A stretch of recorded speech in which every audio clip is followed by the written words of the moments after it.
Hello and welcome to another video from Miniature Tanks Company. In this video we will be assembling the Panzer II. This is the kit assembly video. So first what you want to do is take these hobby clippers and cut away the plastic support material that's underneath the guns. And this little MG gun you need to be very careful with. It's hard to not break, so careful not to cut that away. You can see how I bent it unintentionally, but it's still there. If for some reason it breaks off, you can always glue it back on, or you can take out the whole thing altogether and attach a better, like a little metal piece for the gun, or whatever you wish. There's many options. Then you can sand them down the underside of the gun to make that look a little better if you wish. Up next we're going ahead and we're cutting away the sprue pieces in this middle section of the hull of the tank. All these crates and things.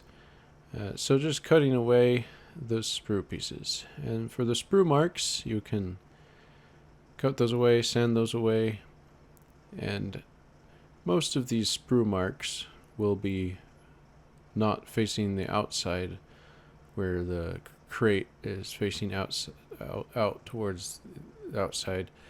So but some will, so that might need to be sanded down a bit if you wish.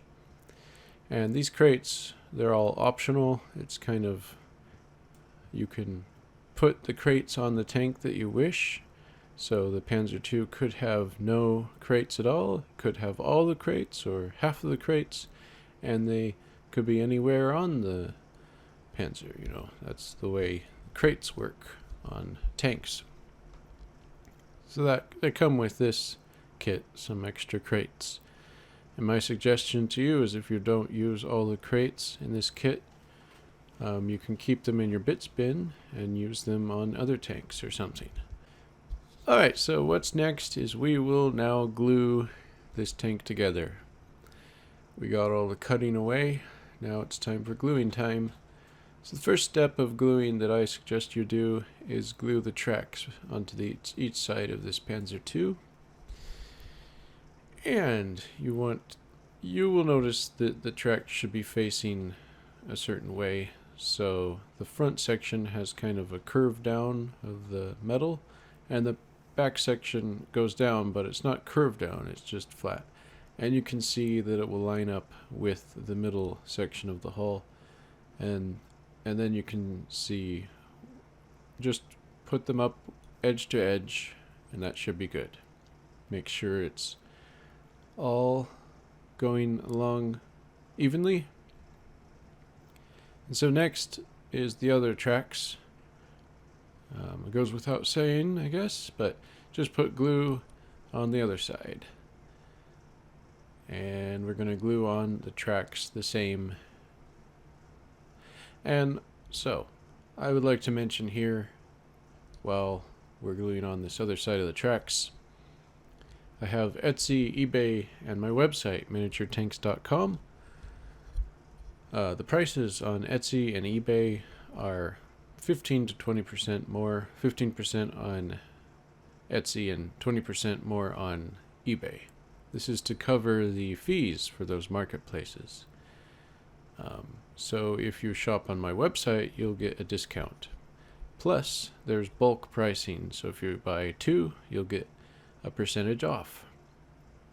I think it's 5% or something, and then it'll go all the way up to 20% if you buy a lot. So bulk pricing on the website is available. So back to the assembly. You can see I put a clamp there, just holding those tracks together while they dry. Of course, this depends on the glue that you're using.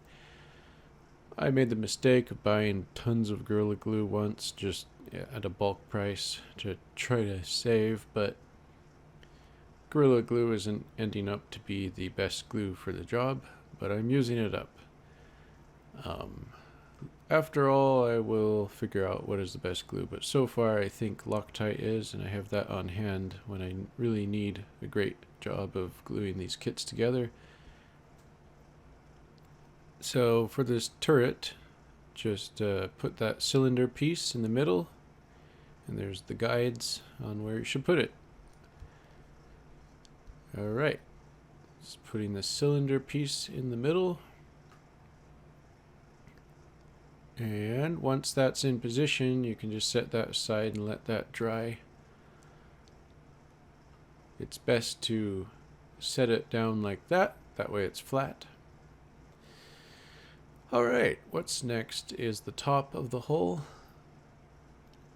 So to do this, just put glue down along these lines. Now don't put glue in the front left part. I will say when you should not put it. So I'm just putting glue down, but don't put glue right there, because that's the part where it will still appear. So you can see the glue is kind of appearing there.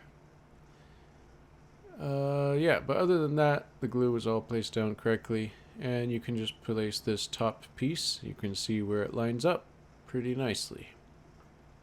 So that's all good. Very good. Just let that set into place, and the Panzer II is technically done once that's there and the turret's in the tank. But like I said, this kit comes with some stowage pieces, and stowage pieces can be handy for when you're making your tanks, and they can look really cool. Now this particular stowage piece fits in nicely there, so I'll put some glue there. We can put that stowage piece there. Very good. The other crates are just kind of available to put wherever you wish.